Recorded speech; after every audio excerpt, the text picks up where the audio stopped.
اعوذ باللہ من الشیطان الرجیم بسم اللہ الرحمن الرحیم ان اللہ وملائکتہ یصلون علی النبی یا ایہا الذین آمنوا صلوا علیہ وسلموا تسلیما اللہم صلی علی سیدنا و نبینا و شفیعنا و مولانا محمد وعلی آل محمد وبارک وسلم۔ محترم خواتین و حضرات، السلام علیکم۔ پیام صبح کے ساتھ ایک بار پھر حاضر میں ہوں آپ کا میزبان انیق احمد۔ قرآن کریم کی مختلف آیات پر روزانہ گفتگو ہوتی ہے، اپنے معزز علماء سے تشریف لاتے ہیں، ہمیں قرآن کریم کی ان آیات کے معنی بتاتے ہیں، سمجھاتے ہیں کہ اللہ تعالیٰ ہمیں کہاں دیکھنا چاہتا ہے اور ہمیں کیسا دیکھنا چاہتا ہے۔ زمین والوں سے یہ اللہ کا آخری کلام ہے، فیہا کتب قیمہ، سابقہ آسمانی کتب، ان کا بھی خلاصہ اس کتاب میں موجود ہے۔ تو قرآن کریم پر ایمان لانا، اس کو دل و جان سے ماننا، منزل من اللہ سمجھنا، قرآن کریم کی ان آیات کے معنی جاننا، پھر ان پر عمل کرنا اور قرآن کریم کی ان آیات کو وہاں تک پہنچانا جہاں اب تک قرآن کریم نہیں پہنچا۔ یہ ذمہ داریاں ہیں مسلمان کی، ایک اہل ایمان کی۔ خواتین و حضرات، گفتگو ہوتی ہے، تشریف لاتے ہیں ہمارے ملک جید علماء اور گفتگو فرماتے ہیں قرآن کریم کی آیات پر۔ آج ہم سورہ طور کی آیت نمبر 21 پر بات کروائیں گے اپنے ملک کے ایک ممتاز عالم دین سے۔ خواتین و حضرات، اللہ کیا فرما رہا ہے، کن کے بارے میں فرما رہا ہے؟ والدین جب جنت میں پہنچیں گے تو وہ یہ کہیں گے کہ ہمیں اپنے بچے نظر نہیں آ رہے۔ اگر وہ ایمان کی روش پہ رہے، اللہ فرما رہا ہے، لیکن ان کے عمل میں کمی بھی ہوئی تو ہم کیا کریں گے کہ ہم ان بچوں کو والدین سے ملا دیں گے۔ اللہ اکبر، اللہ اکبر۔ خواتین و حضرات، تاکہ اولاد کو دیکھ کر والدین کی آنکھیں ٹھنڈی ہوں، اللہ تعالیٰ قرآن کریم میں فرما رہا ہے اس اولاد کو بھی ہم جنت میں ان کے ساتھ ملا دیں گے اور ان کے عمل میں کوئی گھاٹا نہیں ہوگا۔ خواتین و حضرات، سوال رکھیں گے کہ کن بچوں کا ذکر ہو رہا ہے، نابالغ بچوں کا یا بالغ بچوں کا؟ بعض بچے کم عمری میں انتقال کر جاتے ہیں، اس کے اجر کے تعلق سے بھی سوال رکھیں گے کہ وہ والدین جو صبر کرتے ہیں، اللہ کے فیصلے کے آگے سر تسلیم خم کر دیتے ہیں، ان کے لیے اللہ کے پاس کتنے بڑے بڑے اجر ہیں۔ خواتین و حضرات، یہاں بات ہو رہی ہے کہ وہ بچے کہ جن کے اعمال میں تھوڑی سی کمی رہ گئی تو ان کو اللہ تعالیٰ جنت میں والدین سے ملوا دے گا۔ اگر والدین کے اعمال میں کچھ کمی رہ گئی تو کیا وہ اولاد جو کہ نیک عمل میں آگے نکل گئی اپنے والدین سے، اللہ وہاں بھی ملوا دے گا انہیں؟ یہ بھی ایک سوال ہم رکھیں گے۔ اللہ تعالیٰ فرما رہا ہے کہ ہر شخص اپنے کسب کے عوض رہن ہے۔ سیکھیں گے کہ اس میں کیا معنی اور کیا مفاہیم ہیں۔ وَلَا تَزِرُ وَازِرَةٌ وِزْرَ اُخْرَى پر بھی بات کروائیں گے۔ میرا عمل میرے ساتھ رہے گا۔ پورا قرآن یہ بتاتا ہے کوئی بوجھ اٹھانے والا دوسرے کا بوجھ نہیں اٹھائے گا۔ کُلُّ امْرِئٍ بِمَا کَسَبَ رَہِینٌ، اللہ تعالیٰ فرما رہا ہے ہر شخص اپنے کسب کے عوض رہن ہے۔ تو میرا عمل تو کام نہیں آ رہا، میرے اجداد کا عمل، میرے والدین کا عمل کام آ رہا ہے۔ یہ کیا ہے؟ سیکھیں گے محترم مفتی ارشاد صاحب سے۔ مفتی ارشاد احمد اعجاز صاحب ہمارے ملک کا ایک جانا مانا نام، فارغ التحصیل، دارالعلوم کراچی۔ ایک دنیا کو آپ نے قریب سے دیکھا، جدید مسائل پر بھی آپ کی گہری نگاہ۔ مفتی ارشاد صاحب کو خوش آمدید کہتے ہوئے پروگرام کا آغاز اللہ تعالیٰ کے بابرکت نام سے، سورہ طور اور آیت نمبر 21۔ اعوذ باللہ من الشیطان الرجیم بسم اللہ الرحمن الرحیم والذین آمنوا واتبعتهم ذریتهم بإیمان الحقنا بهم ذریتهم وما ألتناهم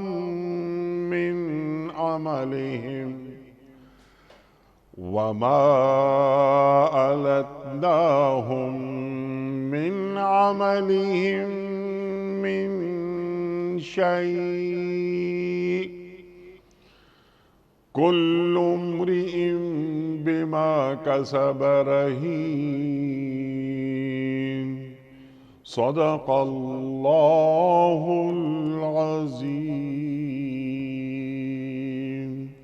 جو لوگ ایمان لائے ہیں اور ان کی اولاد بھی کسی درجہ ایمان میں ان کے نقش قدم پر چلی ہے، ان کی اس اولاد کو بھی ہم جنت میں ان کے ساتھ ملا دیں گے اور ان کے عمل میں کوئی گھاٹا ان کو نہیں دیں گے۔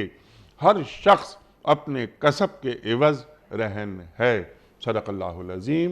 خواتین و حضرات، محترم مفتی ارشاد صاحب کی خدمت میں اس سے پہلے کہ ہم رکھیں آج کے پروگرام کے حوالے سے پہلا سوال، کل کے پوچھے گئے سوال کا درست جواب اور آج کا سوال آپ کی خدمت میں۔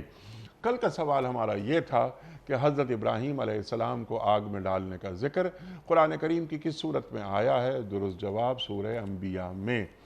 آج کا سوال نوٹ فرما لیجئے، اعتکاف کا ذکر قرآن کریم کی کس صورت میں آیا ہے؟ سورہ بقرہ میں یا سورہ نساء میں یا سورہ مجادلہ میں؟ جو درست جواب آپ سمجھتے ہوں روانہ فرمائیے۔ ہمارے فون نمبرز ہیں 0092214527009۔ ہمارا دوسرا فون نمبر ہے 0092214303980۔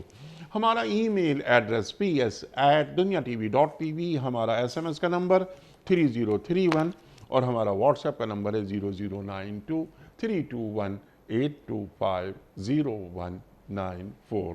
حضرت ارشاد فرمائیے کہ اللہ تعالیٰ کیا فرما رہا ہے سورہ طور کی آیت نمبر 21 میں؟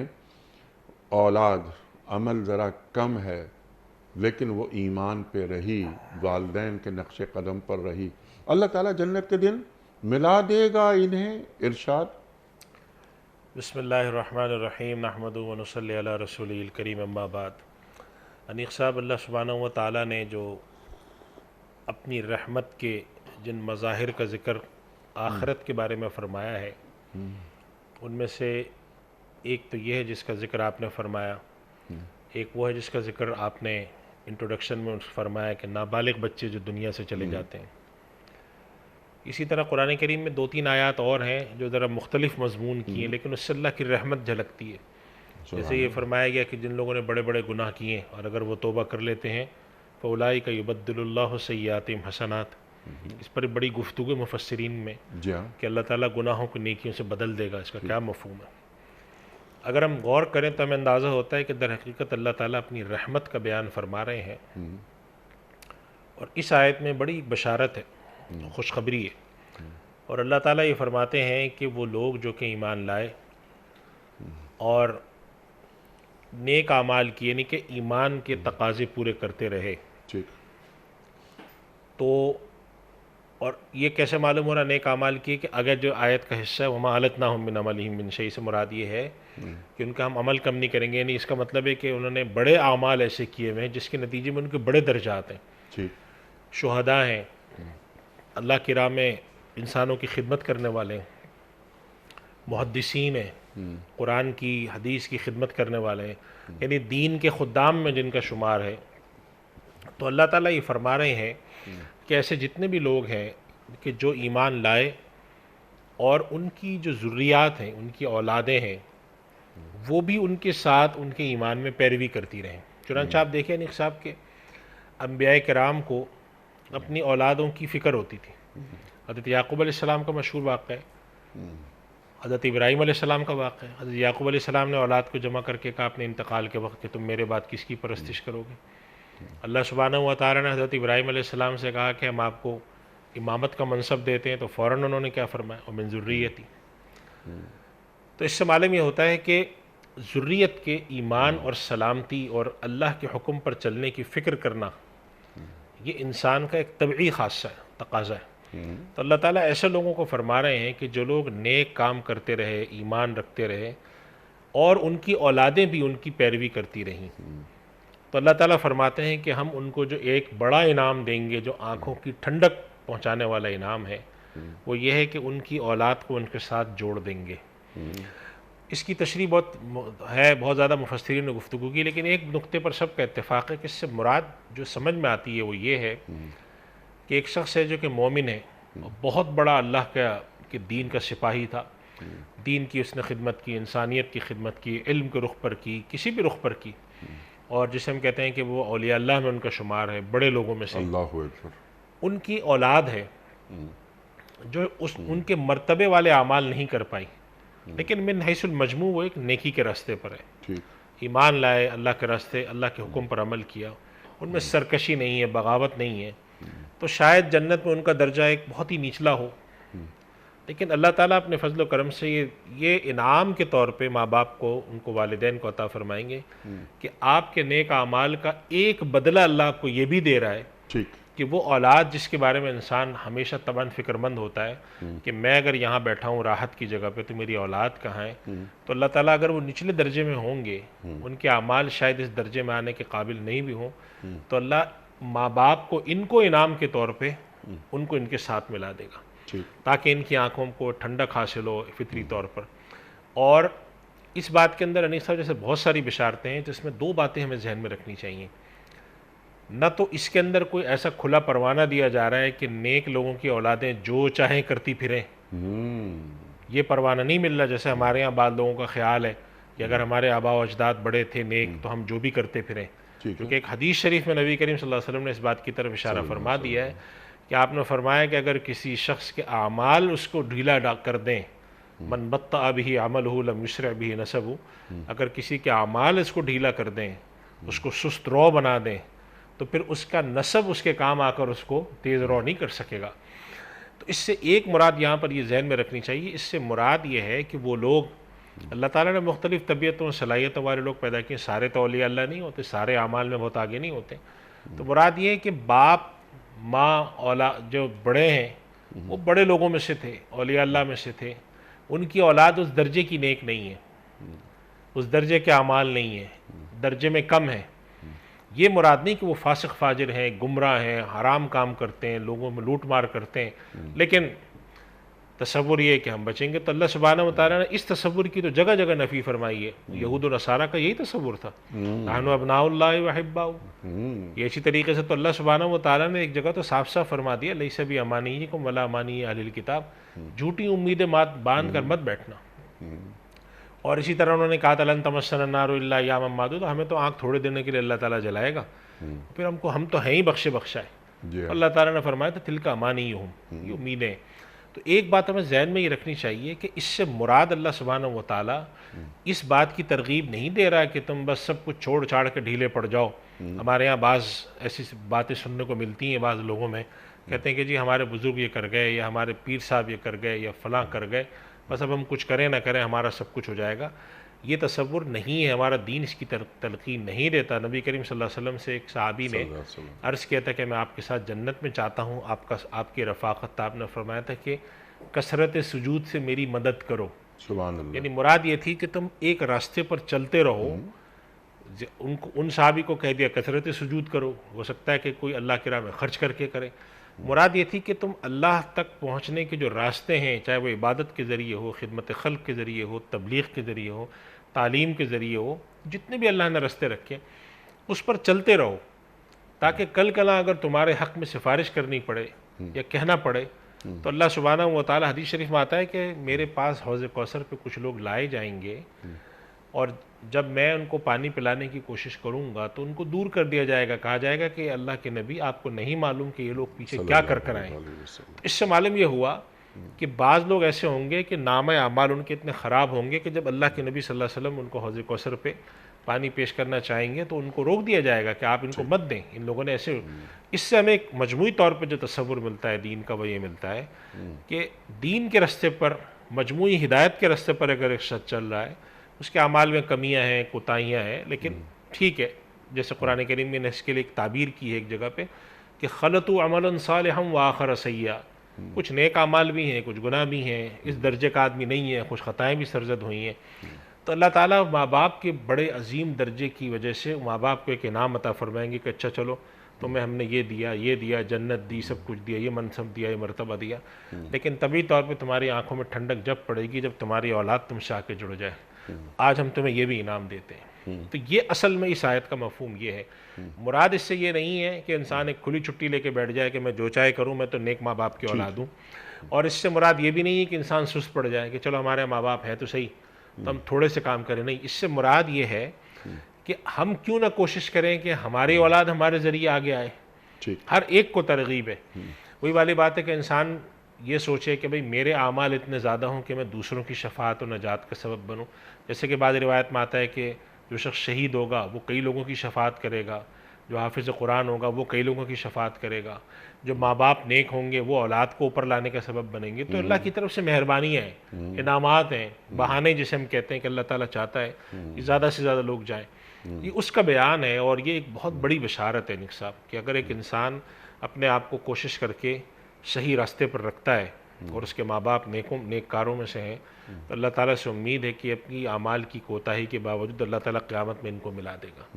اور یہ آپ جسے سمجھیں کہ اللہ کی رحمت اور اللہ کی مہربانی، اللہ کے لطف اور عنایات اور کرم کے جو بے شمار مظاہر ہیں، اس میں سے ایک مظہر ہے. آپ دیکھیں کہ اللہ کے نبی صلی اللہ علیہ وسلم کو جس چیز کی سب سے زیادہ فکر ہے قیامت کے دن وہ اپنی امت ہے. جیسے روایت میں آتا ہے سارے آپ صلی اللہ علیہ وسلم قیامت میں اٹھیں گے تو امتی امتی کہیں گے. ترغیب آپ نے دی کہ کثرت اولاد کی طرف ترغیب دی، یہ صاف فرما کر دی کہ میں چاہتا ہوں قیامت کے دن میری امت کی تعداد اتنی ہو کہ میں قیامت میں فخر کر سکوں. تو آپ صلی اللہ علیہ وسلم امت کی فکر ہے، چونکہ جو نبی ہوتے ہیں وہ امت کے لیے باپ کا درجہ رکھتے ہیں. آپ نے حدیث شریف میں بھی فرمایا کہ میں تمہارے لیے باپ کی منزل طرح ہوں. تو ایک طبعی طور پر ایک فکر ہوتی ہے. تو جیسے اللہ کے نبی صلی اللہ علیہ وسلم کو من حیث المجموع امت کی ہوگی کہ یہ میری ساری امت کی بخشش ہو جائے، تو اسی طرح ماں باپ کو بھی ہوتی ہے کہ یا اللہ ہماری جو اولادیں ہیں، ہمارے جو بچے تھے تو ان کو بخش دے، اور اگر وہ نیچے درجے میں ہمیں اوپر لا دے. ہمیں جنت میں نظر نہیں آ رہے. یہ ایک انعام ہے اللہ کا، انعام جو اللہ ان لوگوں کے لیے رحمت، اللہ کا فضل. اللہ اکبر. یعنی اہل ایمان کی مسرت کا اہتمام کیا جا رہا ہے، آنکھوں کی ٹھنڈک کا آنکھوں کی ٹھنڈک. ربنا هب لنا من ازواجنا وذریاتنا قرۃ اعین وجعلنا للمتقین اماما. سبحان اللہ سبحان اللہ. اب ذرا سے اس بات کو اور آگے بڑھاتے ہیں. آپ نے بالکل کلیئر کر دی بات.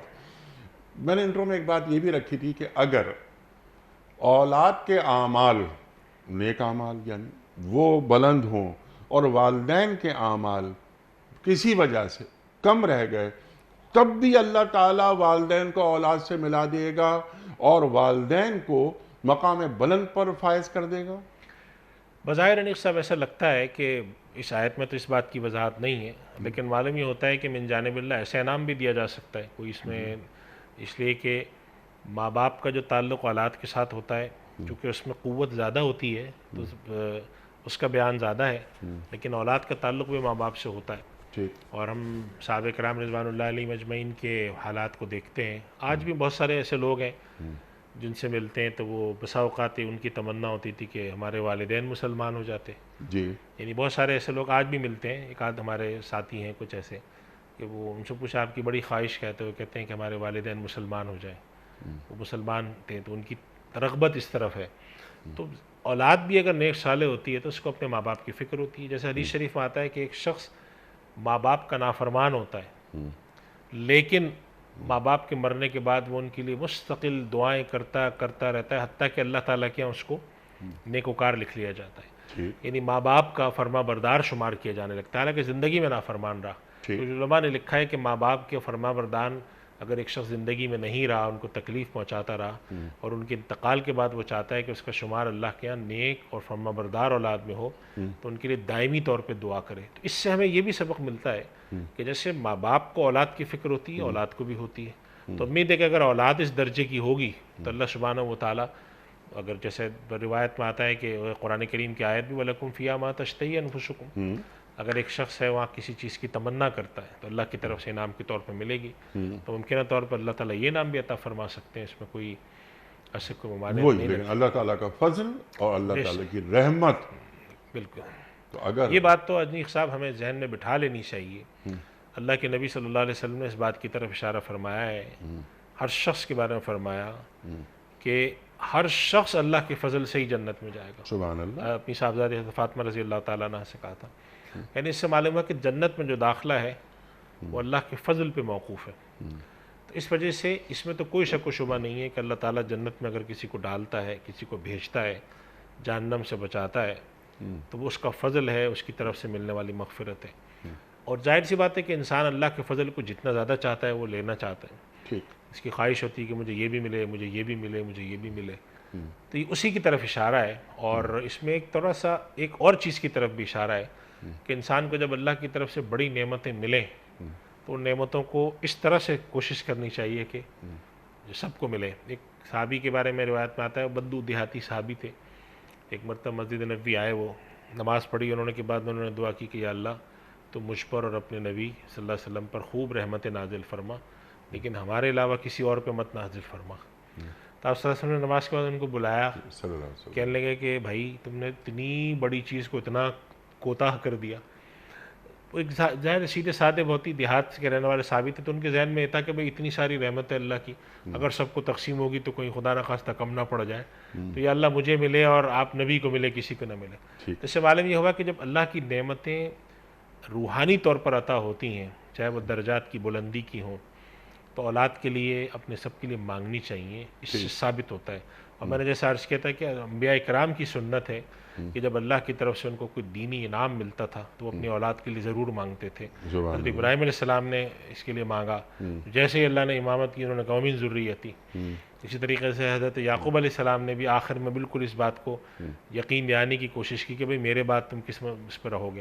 تو اس سے معلوم یہ ہوتا ہے کہ یہ بھی ایک بہت بڑی تمنا ہوتی ہے کہ یا اللہ تو ہمیں وہ اس طرح سے جمع فرما۔ اور یہ جو آپ نے دعا کی ربنا ھب لنا من ازواجنا وذریاتنا قرۃ اعین، تو اس کی یہ تو دنیا میں تو ہے ہی ہے، لیکن اس کا آخرت کے ساتھ بھی خود بخود تعلق بنتا ہے سبحان اللہ، کہ یا اللہ تو ہماری آنکھیں ماں باپ اپنے اہل خانہ کی طرف سے ٹھنڈی رکھ، یعنی دنیا میں بھی ٹھنڈی رکھ۔ ظاہر سی بات ہے اگر کسی آدمی کو وہاں پہ کچھ نہیں ملتا تو اس کی تمنا یہ ہوگی کہ اللہ فلاں آدمی، میرا بھائی، میری بیوی، میرے بچے، میری بیٹی، ان کے ساتھ اچھا معاملہ نہیں ہے تو ان کو عطا فرما۔ تو اس کے اندر ایک ہمیں جو اصل ایک سبق ملتا ہے، ایک تو یہ ملتا ہے کہ ہمیں ان سب کی فکر کرنی چاہیے، دوسرا یہ ملتا ہے کہ من حیث المجموع اپنی زندگی کو ڈھپ پہ رکھنا چاہیے۔ اگر ہماری زندگی کے ہمارے اعمال، ہماری زندگی کے رویے، وہ چیزیں ہی خراب ہوں ٹھیک، اور ہم سارے غلط کام کریں، بدعمالیاں کریں، جیسے اس آیت کا آخر میں آتا ہے کل امرئ بما کسب رہین، اور اس کے بعد ہم کوئی تمنائیں لگا کے بیٹھیں، وہ نہیں۔ ایک آدمی ہے، اس سے نیکی بھی سرزد ہوتی ہے، گناہ بھی ہوتے ہیں، اللہ سے توبہ بھی کرتا ہے، پھر رستے پہ چلنے کی کوشش کرتا ہے، پھر کوتاہی ہوتی ہے، من حیث المجموع وہ ایک چل رہا ہے رستے پر، کچھ کمی ہے، کچھ کوتاہی ہے، تو پھر اللہ تعالیٰ فضل فرماتے ہیں کہ چلو یہ ایک رستے پر چلنے والا تھا، تو اگرچہ اس کے عمل میں وہ کوتاہی ہے، وہ درجات نہیں، وہ بلندی نہیں، نوافل کم پڑھے، تلاوت کم کی، اس طریقے اخلاص کے ساتھ نہیں کی، جلدی جلدی پڑھ لیا، لیکن جو بھی ہے جسے ہم ہمارے یہاں کہتے ہیں نا لشتم پشتم کچھ تو کر دیا، ٹھیک، تو پھر اس کے ساتھ اللہ کی رحمت اس طرح سے سامنے لائے گی کہ اس کے بڑے جو ماں باپ میں سے بزرگوں میں سے کوئی ہے تو ان کو ملا دے گا۔ سبحان اللہ، پھر اس میں بھی بحث ہے صاحب، خیر وہ بہت لمبی بات ہو جاتی ہے کہ کتنی نسلوں تک ملائے گا، ٹھیک، براہ راست اولاد ہے یا ان کی بھی اولاد ہے یا ان کی بھی اولاد ہے یا ان کی بھی ہے، تو اللہ کی رحمت سے تو کوئی چیز بعید نہیں ہے، تو امید تو ہمیں اچھی رکھنی چاہیے۔ تو یہ والدین کی ہی بات ہو رہی ہے یا اجداد کی بات ہو رہی اجداد ہے؟ کی بھی۔ اس پر بھی کافی، جیسا آپ نے فرمایا کہ بہت آگے تک بات چلی جاتی ہے، لیکن جو موٹی موٹی باتیں ہیں وہ آپ نے بیان فرما دی۔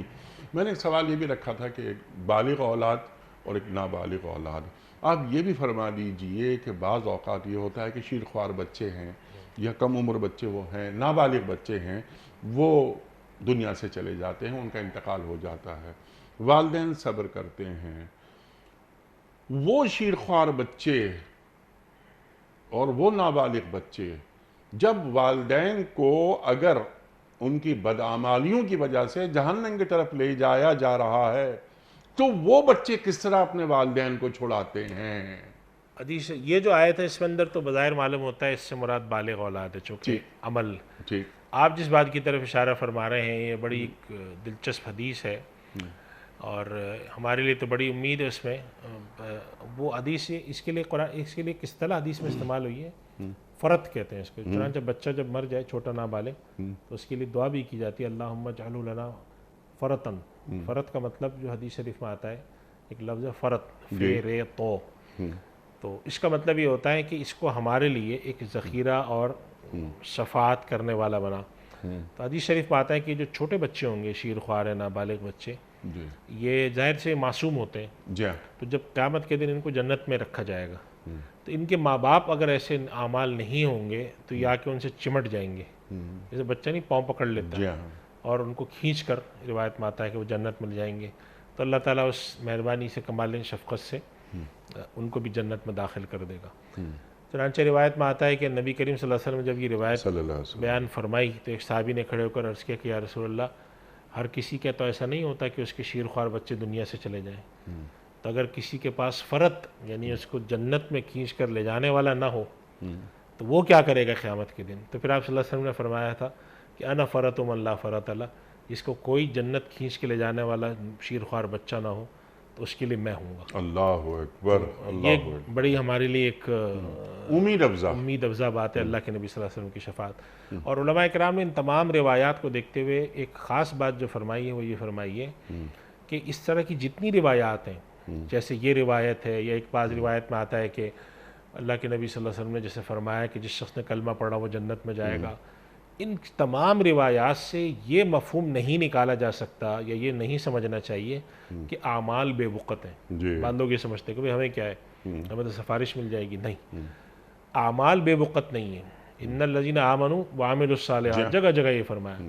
مراد اس سے یہاں پر یہ ہوتی ہے کہ اگر کسی میں کمی ہے، کوتاہی ہے، کہیں گناہ سرزد ہو گئے، کچھ گڑبڑ ہو گئی، کچھ تقصیر ہو گئی، کسی شخص کے ساتھ ایسے اعمال ہو گئے کہ اس کو بالآخر تھوڑی سزا دی جا رہی ہے، تو پھر ایسے تمام لوگوں کے لیے یہ اس طرح کی شفاعتیں ہیں کہ کسی کا بچہ چلا گیا وہ اس کو ساتھ لے جائے گا، ماں باپ نے کہ تو ان سے جوڑ دیا جائے گا، اللہ کے نبی صلی اللہ علیہ وسلم کی شفاعت مل جائے گی۔ لیکن وہی بات ہے جو ہم اکثر اپنے پروگراموں میں اس طرح استعمال کرتے ہیں انیق صاحب، کہ گناہ گار ہونا الگ بات ہے اور باغی ہونا الگ بات ہے۔ ٹھیک، اگر باغی اور سرکش ہے تو پھر وہ ایک الگ لوگ ہو گئے، لیکن اگر گناہ گار ہے تو اللہ سبحانہ و تعالیٰ نے شفاعت رکھی ہے، مغفرت رکھی ہے، توبہ رکھی ہے اور اس طرح کی چیزیں رکھی ہیں۔ جی ہاں، راستے پر چلتا رہے، احساس گناہ اگر کرتا ہے تو اس کا احساس جرم دل میں رہے، ٹھیک، توبہ استغفار کرتا رہے، تو اللہ سے بڑی اچھی امید رکھنی چاہیے کہ اللہ تعالیٰ بہت رحیم و کریم ہے، ضرور شفقت کا، کرم کا، رہنمائی کا معاملہ فرمائے۔ لیکن اگر سستی ہو گئی، لاپرواہی ہے، بغاوت ہے، اور جسے ہم کہتے ہیں کہ لاپرواہی ہے، بے وقتی ہے دل میں، یہ کیا ہے بھائی، یہ کوئی عمل کرنے کے ہیں، ہمارے پاس تو یہ ہے وہ ہے، ہم ایسے خاندان کے ہیں اور ہمارے ساتھ ہی ہو جائے گا، یہ چیز قبول نہیں ہے۔ یہ چیز ہم اللہ کے نبی صلی اللہ علیہ وسلم کے بعد جو آپ کی تربیت یافتہ جو پورا گروہ تھا امت کا، صحابہ کرام رضوان اللہ علیہ اجمعین، کسی کے ہم یہ نہیں دیکھتے، ہم تو بلکہ الٹا دیکھتے ہیں، نماز کے لیے کھڑے ہیں تو ایسے منہمک ہیں کہ ان کو دنیا مافیا سے بے خبر ہے۔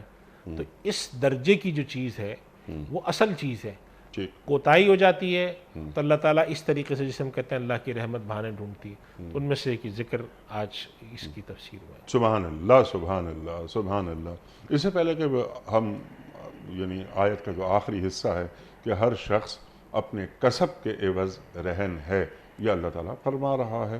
یہ ذرا لمبی گفتگو ہے، تو اس سے قبل یہ جو اولاد جس کے تعلق سے اللہ تعالیٰ فرما رہا ہے، قرآن کریم فرما رہا ہے، فرمودات رسول کریم صلی اللہ علیہ وآلہ وسلم جو آپ نے بیان فرمائے، اس میں اولاد سے شفقت، اولاد کی تربیت، اس کا بھی ایک بہت بڑا کردار ہے کہ ہماری اولاد، آپ نے ایک لفظ استعمال کیا کہ اہل ایمان اس ڈھپ پر رہیں، تو صرف میرا ہی ڈھپ پر رہنا، اس راستے پر رہنا وہ کافی نہیں ہے۔ میں یہ بھی دیکھوں کہ میری اولاد اگر اس کے اعمال مجھ سے کم بھی ہیں لیکن ہیں تو وہ سیدھے راستے پر، ہماری اولاد کے افراد، یا ایھا الذین آمنوا قو انفسکم و اہلیکم نارا، اللہ تعالیٰ قرآن کریم میں بیان فرما رہا ہے۔ اللہ تعالیٰ فرما رہا ہے کہ یا ایھا الذین آمنوا لا تلھکم اموالکم ولا اولادکم عن ذکر اللہ فرما رہا ہے۔ تو یہاں پر اولاد کے ساتھ والدین کا رویہ، تربیت، اخلاقی تربیت، زندگی کا مقصد انہیں بتا دیا جائے، تو قیامت کے دن اگر ان کے اعمال اتنے بلند نہیں بھی ہوئے، لیکن میں نے اپنی ذمہ داری ادا کی تھی کسی حد تک، تو وہ آئے اس راستے پر، تو میں خواہش کروں گا میری اولاد کہاں ہے، تو اس عمل کے عوض وہ جنت میں آ جائیں گے۔ تو کیا ہم قرآن کریم کی اس آیت کو پیش نظر رکھ کر اپنے کام سر انجام دے رہے ہیں تربیت اولاد کے حوالے سے؟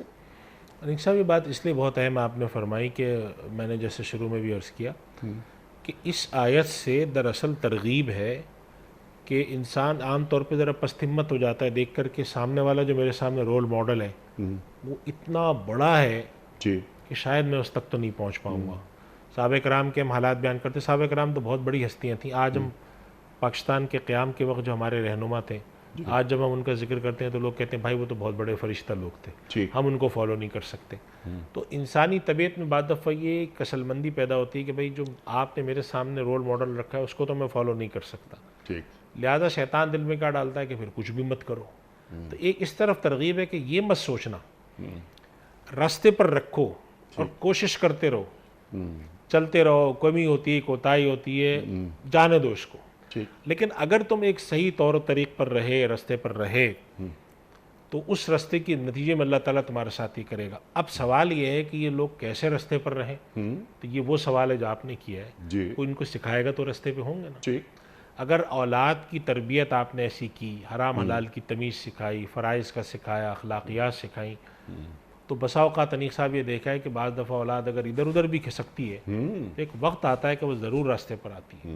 تو اگر یہ کیفیت آپ نے پیدا کر دی، سکھا دیا حلال حرام کی تمیز، اخلاق کا، حقوق انسانی کا، اللہ کے حق کا، اب شروع میں چھوٹی موٹی گڑبڑیں بھی کیں، پھر سیدھے ہو گئے، کمی رہی عمل میں، تو کوئی بات نہیں، اللہ تعالیٰ کی رحمت سے یہ امید ہے کہ اللہ تعالیٰ یہ دیکھتے ہوئے کہ بھئی آدمی صحیح طور و طریق پر شفقت فرمائیں گے۔ لیکن اگر اولاد کی تربیت نہیں کی، حلال حرام کی تمیز نہیں سکھائی، اخلاق نہیں سکھایا، وہ فرائض کی تعلیم نہیں دی، اور آپ نے دل کے اندر الٹی بات سکھا دی کہ ہم تو بڑے باپ کی اولاد ہیں، یا ہم بزرگوں کی اولاد ہیں، یا ہم فلاں ہیں، اور اس کے نتیجے میں انسان دنیا میں فساد فی الارض کر رہا ہے، حرام میں مبتلا ہے، تو پھر وہ یہ معاملہ ہمیں لگتا ہے کہ ایسا نہیں ہے، چونکہ اس آیت کا اگلا حصہ بھی ہمیں اس طرف متوجہ کر رہا ہے کہ دیکھو یہ بات ذہن میں رکھو، کل امرئ بما کسب رہین۔ اس آیت کے آخری میں دو باتیں ہیں، ایک تو اس سے پہلے والی بات ہے وما علتناہم من عملہم من شیء، یہ اللہ تعالیٰ نے اللہ کے نبی صلی اللہ علیہ وسلم کی حدیث میں بھی ملتا ہے کہ بسا اوقات انسان کے دل میں خیال آتا ہے اچھا اگر میرے عمل کی وجہ سے کسی اور کو سپورٹ مل رہی ہے،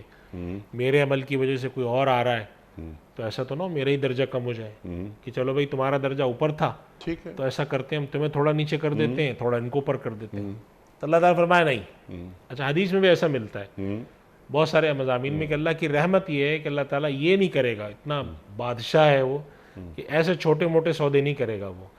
بھائی اگر آپ کے عمل کی وجہ سے کسی کو اوپر لایا گیا ہے تو وہ اس کی طرف سے کمال مہربانی اور کمال فضل ہوگا، آپ کا اجر وہیں کا وہیں رہے گا۔ ایک تو یہ بات فرمائی جس میں انسان کی ایک تبن انسان کے اندر ہوتی ہے کہ وہ کہے بھائی نہیں مجھے اپنا اجر نہیں چھوڑنا، تو اللہ تعالیٰ فرماتے ہیں نہیں، ہم تم سے کچھ مانگ ہی نہیں رہے، ہم تو تمہیں عطا کر رہے ہیں، مانگتے تب تمہارے دل میں آتا نا کہ میرا عمل جا رہا ہے، کچھ نہیں مانگ رہے، تم نے کام ایسا کہ ہم نے کہا تمہاری اولاد بھی تمہارے ساتھ جائے گی۔ تو اور دوسری بات جس کی طرف آپ اشارہ آیت کے آخری حصے کی طرف آپ بات فرما رہے ہیں کل امرئ بما کسب رہین، اس سے ہمیں معلوم یہ ہوتا ہے کہ اللہ تعالیٰ یہ فرماتے ہیں کہ ہر شخص جو کچھ وہ کرتا ہے اپنے کیے کرے کا، اپنے جو اعمال کرتا ہے اس کے بدلے میں وہ ایک بندھا ہوا ہوتا ہے، رہین ہوتا ہے، جسے ہم کہتے ہیں کہ وہ رہن کی طرح کا ہوتا ہے، اس کے عوض وہ گروی رکھا ہوا ہوتا ہے۔ اچھے کام کیے ہیں تو اس کے بدلے میں ہوتا ہے، برے کام کیے ہیں تو برے کے بدلے میں، جو بندے نے کیے نا اس کا نفس اللہ کے پاس رہن ہے۔ اس بات کو ذرا سا اور آگے بڑھا دیتے ہیں، لیکن میں فوکس کرنا چاہ رہا ہوں اس بات پر کیونکہ وقت ختم ہو رہا ہے پروگرام کا۔ جتنی گفتگو ابھی ہوئی آپ نے فرمائی، ہمیں آپ نے ہماری علمی کمی دور فرما دی۔ قرآن کریم کی ایک اور آیت ذہن میں آتی ہے کہ ولا تزرو وازرۃ وزر اخری، ہر آدمی اپنا بوجھ خود اٹھائے گا. یہ ایمان اور عمل صالح آپ نے بیان فرمایا. میرے نیک اعمال اتنے نہیں ہیں جتنے میرے والدین کے، تو میرے والدین کے نیک اعمال میرے کام آ رہے ہیں اور میں اپ گریڈ ہو رہا ہوں اور میں جنت میں ان کے ساتھ جا رہا ہوں. تو اسے میرا عمل تو نہیں ہوا. اللہ تعالیٰ نے پورے قرآن کریم میں ہمارے پورے دین نے جو ہمیں نقطہ تعلیم فرمایا ہے کہ آپ کا عمل آپ کے ساتھ ہوگا. تو یہاں اللہ تعالیٰ والدین کے نیک اعمال کی وجہ سے میرے اعمال کو کیوں بلند فرما رہا ہے؟ جو آپ نے بات فرمائی، قرآن کریم فرما رہا ہے کہ والدین کے اعمال میں کمی بھی نہیں ہوگی. جس طرح کسی روزے دار کو روزہ کھلوانے سے روزہ کھلوانے والے کو اجر و ثواب مل جاتا ہے اور روزے دار کے اجر میں کوئی کمی نہیں ہوتی. ارشاد. علی صاحب دیکھیں، ولا تزر وازرۃ وزر اخری کا مفہوم یہ ہے کہ کوئی شخص دوسرے کے گناہ کا بوجھ نہیں اٹھائے گا. ٹھیک ہے.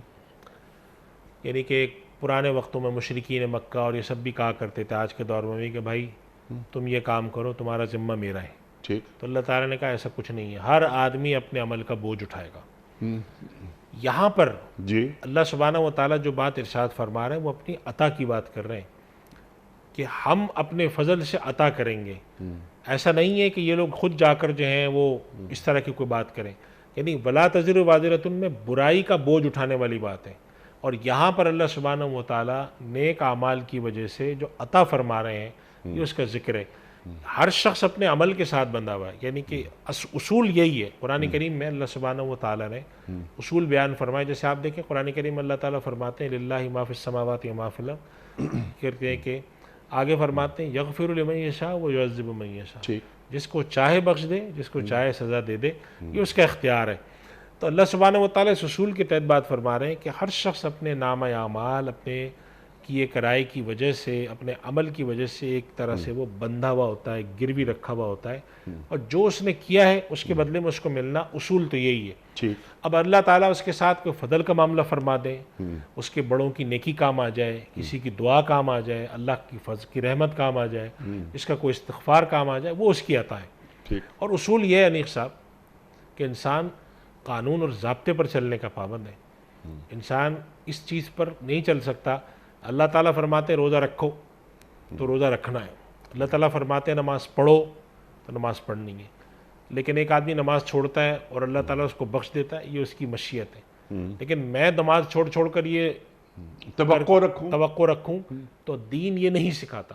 اس کے اندر دو وجہ دین کے نہ سکھانے کی. ایک تو وجہ ہے کہ بغاوت ہے اس میں، سرکشی ہے کہ بھئی حکم خدا کا، اور دوسرا اس میں احسان فراموشی ہے. احسان فراموشی ہے کہ ایسا رب جس کے آگے ساری زندگی سر میں جھکائے رکھو تو اس کا احسان کم ہے. اس کے ساتھ آپ آ کر اس نے اعلان فرما دیا، اس کے پر بھی آپ کو پرواہ نہیں. آپ کہتے ہیں وہ تو بخش دے گا ہمیں، بخشنے کو تو اس کی مرضی، جس کو چاہے بخش دے. یہ تو ہم نے ہمارے قرآن کریم اللہ سبحانہ و تعالیٰ نے یہ کوئی بات ہی نہیں فرمائی ہے کہ اللہ سبحانہ و تعالیٰ اس کو بخشے گا اس کو نہیں بخشنا. تو مشیت پہ رکھا ہے، جس کو چاہے بخشے. اس وجہ سے اس آیت کو جب ہم جوڑتے ہیں تو ہمارے سامنے اصول نکل کر آتا ہے کہ جو اصول اور ضابطے اللہ نے مقرر کیے ہیں، اللہ تعالیٰ ان پر عمل چاہتا ہے. جسے ہم کہتے ہیں کہ لا یحرمون ما حرم اللہ ورسولہ، اللہ نے حلال کیا ہے، حرام کیا ہے. اللہ کے نبی صلی اللہ علیہ وسلم کے الفاظ میں کہ اللہ تعالیٰ نے حدود مقرر کی ہیں. قرآن کریم کی اصطلاح اس کے لیے حدود کی بات کرتی ہے. نبی کریم صلی اللہ علیہ وسلم نے یہ فرمایا ہے کہ جیسے ہر چراگاہ کی ایک باؤنڈری ہوتی ہے، ایک اس کے گرد احاطہ ہوتا ہے، اللہ نے بھی کچھ حدود اور احاطے رکھے ہیں. باہر جانا منع ہے. اب جب آپ باہر جاتے ہیں تو اگر کوتاہی ہو جاتی ہے، واپس لوٹتے ہیں، استغفار کرتے ہیں، توبہ کرتے ہیں تو اس کی رحمت بے انتہا ہے. لیکن سرکشی کریں، میں بھی دیکھتا ہوں کہ مجھے بخشتا ہے نہیں بخشتا، یہ طرز عمل نہیں ہے، یہ عبدیت ہی نہیں ہے، یہ بندگی نہیں ہے. ہاں، لیکن یہ اللہ کے فضل و کرم کی بات یہاں ہو رہی ہے. آدمی اپنے کسب کے عوض رہن ہے، یعنی عمل ہی چھوڑائے گا اور عمل ہی ہلاک کرے گا. کہ تو اعمال اچھے ہی رہیں تو زیادہ بہتر ہے. اللہ تعالی ہمارے اعمال کو اپنی بارگاہ میں قبول فرمائے. مفتی صاحب آخری منٹ جاری ہیں. ٹو ڈوز کرنے کے کام امت کو تعلیم فرما دیجئے آپ کہ یہ قرآن کریم کی آیت سورہ طور کی آیت نمبر 21 یہ ہمیں کیا نصیحت کر رہی ہے، ہمارے اعمال کیسے ہونے چاہیے، یا قرآن کریم کی اس آیت سے ہم نے کیا سیکھا؟ انیق صاحب 2-3 باتیں اس سے سمجھ میں آتی ہیں۔ جی پہلی بات یہ سمجھ میں آتی ہے کہ اللہ کے راستے پر چلتے رہنا، ہر حال میں اپنے آپ کو سیدھے راستے پر رکھنا، یہ ہماری ذمہ داری بنتی ہے۔ سبحان اللہ۔ وَاتَّبَعْتُمْ ذُرِّيَّتُهُمْ بِإِيمَانٍ، اتباع کی بات آئی ہے یہاں پر۔ دوسری بات یہ آتی ہے کہ جیسے ہم اپنی فکر کریں، اپنی اولاد کی بھی فکر کریں، اور نامہ اعمال کو اتنا اچھا رکھنے کی کوشش کریں کہ ہماری ذات دوسروں کے لیے نافع بنے۔ ہمارے یہاں بسا اوقات یہ ہوتا ہے کہ لوگ اس پر توجہ دیتے ہیں کہ چلو بھائی ٹھیک ہے، ہلکا پھلکا کام کرو، اللہ تعالیٰ کی رحمت ہوگی، اللہ تعالیٰ کی رحمت ہوگی۔ اللہ کے نبی صلی اللہ علیہ وسلم جتنی عبادت میں وقت لگاتے تھے، اس سے معلوم ہوا کہ جتنے بھی اعمال خیر ہیں ان کی طرف خوب متوجہ ہونا، جیسے قرآن کریم میں کہ فاستبقوا الخیرات، اس کی طرف بڑھتے رہنا، یہ ہمارے چند ان کاموں میں سے ہے کہ جو ہمیں حاصل کرنا چاہیے۔ اور آخری بات اس سے سمجھ میں آتی ہے انیق صاحب، کل امرئ بما کسب رہین، کہ جو اصول اور ضوابط اللہ نے طے کیے ہیں، بندگی کا تقاضا ہے کہ ان کو پیش نظر رکھ کے زندگی گزاری جائے۔ اللہ کی رحمت اور اس کا فضل ہمارے ساتھ کیا کرے گا، اس کی توقع ہمیں بڑی رکھنی چاہیے۔ ضابطے توڑ کر بے ضابطہ بے ڈھب زندگی بسر کرنا اور یہ توقع رکھنا کہ اللہ تعالیٰ معاف کر دے گا، اس کو اللہ کے نبی صلی اللہ علیہ وسلم نے بھی منع فرمایا، قرآن کریم نے بھی اس کو امیدوں والی بات کہی ہے، اور بہت ایک جو آیت ہے وہ جو ڈرانے والی ہے کہ لیس بامانیکم ولا امانی اہل کتاب، محض امیدوں سے نہیں چلے گا، عمل بھی ہو، کوشش بھی ہو، اس کے ساتھ توقع ہو، تو امید ہے کہ اللہ سبحانہ و تعالیٰ کا فضل ہمارے ساتھ ہوگا۔ اس لیے کہ عمل کے ساتھ، کوشش کے ساتھ، توبہ کے ساتھ، استغفار کے ساتھ زندگی دراصل ابدیت ہے، اور چیزوں کو چھوڑ کر زندگی بسر کرنا اور یہ تمنائیں رکھنا یہ ابدیت کے بندگی کے خلاف ہے۔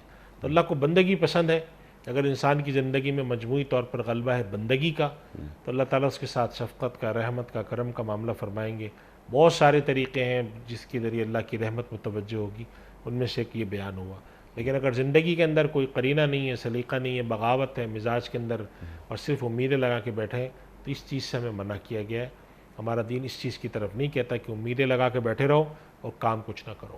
اور آخری بات جو اس کے اندر فرمائی گئی ہے کل امرئ بما کسب رہین، یہ خصوصاً ہمیں اس چیز کی طرف متوجہ کرتی ہے کہ اللہ کا اصول ضابطہ یہ ہے کہ ہر شخص اپنے اعمال کے بدلے میں ایک طرح سے گروی رکھا ہوا ہے، جو عمل کر کے آئے گا وہ اس کے ساتھ معاملہ پیش آئے گا۔ اصول ضابطہ یہی ہے، اسی کے مطابق اسی کو پیش نظر رکھ کے اپنی زندگی بنانی چاہیے، اور اپنی زندگی کے جو اعمال ہیں اس کو اسی کے اوپر چلانا چاہیے۔ سبحان اللہ، سبحان اللہ۔ اور اس میں جو خاص بات اور خاص نقطہ ایک اور جو اللہ تعالیٰ بیان فرما رہا ہے کہ اولاد کے ساتھ ایک خاص تعلق ہو تمہارا، تم تربیت ان خطوط پہ کرو اولاد کی کہ وہ اولاد اگر عمل میں ذرا سی کم بھی ہو تو ان کو میں جنت میں داخل کر دوں گا آپ کی خواہشات کے مطابق۔ تو ایک ذمہ داری یہ بھی عائد اللہ تعالیٰ کر رہا ہے والدین پر کہ دیکھو یہ تربیت اولاد یہ معمولی مسئلہ نہیں ہے، معمولی کام نہیں ہے۔ ہم اکثر اس پروگرام میں ایک بات کہتے ہیں کہ جب ہم جائیں گے اللہ کے رسول صلی اللہ علیہ وآلہ وسلم سے ہماری ملاقات ہوگی، اللہ اکبر اللہ اکبر، تو ہم ان کی خدمت میں ایک بات یہ عرض کریں گے انشاءاللہ کہ ہم اپنے پیچھے اپنی اولادی چھوڑ کر نہیں آئے تھے، ہم آپ کے امتی چھوڑ کر آئے تھے۔ تو دونوں میں زمین آسمان کا فرق ہوتا ہے۔ دین ہمارا باپ بننے کا جو منصب ہے، مرتبہ ہے، وہ بھی واضح کر رہا ہے، اور ایک ماں، یہ ماں بننا کوئی معمولی بات ہے کہ ماں بننا، اللہ نے کسی کو ماں بنایا ہے۔ وہ ایک چھوٹی سی بات اور یاد آئی، جب یہ بات، کون سی بات کہ جب اللہ کے رسول صلی اللہ علیہ وآلہ وسلم کی محفل کسی صحابی نے کسی بلی کو مارا تو آپ نے منع فرمایا کہ اس بلی کو نہیں مارو، یہ ماں بن چکی ہے۔ تو علامہ اقبال روتے رہے اس بات کو سن کر، بڑا مشہور واقعہ ہے۔ تو ماں کا منصب، اور وہ بھی امتی ماں کا منصب اللہ دے رہا ہے تو یوں ہی دے رہا ہے کہ ماں کے قدموں میں جنت ہے۔ اللہ کے رسول نے فرما دیا صلی اللہ علیہ وآلہ وسلم، 100% سچی پکی بات ہے، کیونکہ اللہ کے رسول نے فرما دی یہ بات صلی اللہ علیہ وآلہ وسلم لیکن جنت ماں کے قدموں کے نیچے ہے، اس کے باوجود اگر ماں کے ہوتے ہوئے بچہ جہنم میں جا رہا ہے تو اللہ اور اللہ کے رسول صلی اللہ علیہ وآلہ وسلم کیا اس ماں سے یہ نہیں پوچھیں گے کہ تیرے قدموں میں تو ہم نے جنت رکھی تھی، تیرے ہوتے ہوئے یہ جہنم میں کیسے جا رہا؟ اللہ اکبر۔ تو والدین بڑا فرض منصبی ہے، متوجہ ہونا چاہیے، اور اس طرف لازماً متوجہ ہونا چاہیے کہ آپ کی اولاد، جو آپ نے بات فرمائی، یہ صرف اولاد نہیں ہو، امتی بن کے جائے، اللہ کے نبی صلی اللہ علیہ وسلم کی امتی ہوں، ان کی تربیت ایسے کی گئی ہو کہ کل کلا جب اللہ تعالیٰ شفقت کا معاملہ فرمائے کسی کی نیکی کی وجہ سے، تو کم سے کم اولاد اس رستے پر تو ہو کہ جس کے لیے شفاعت کی جا سکے۔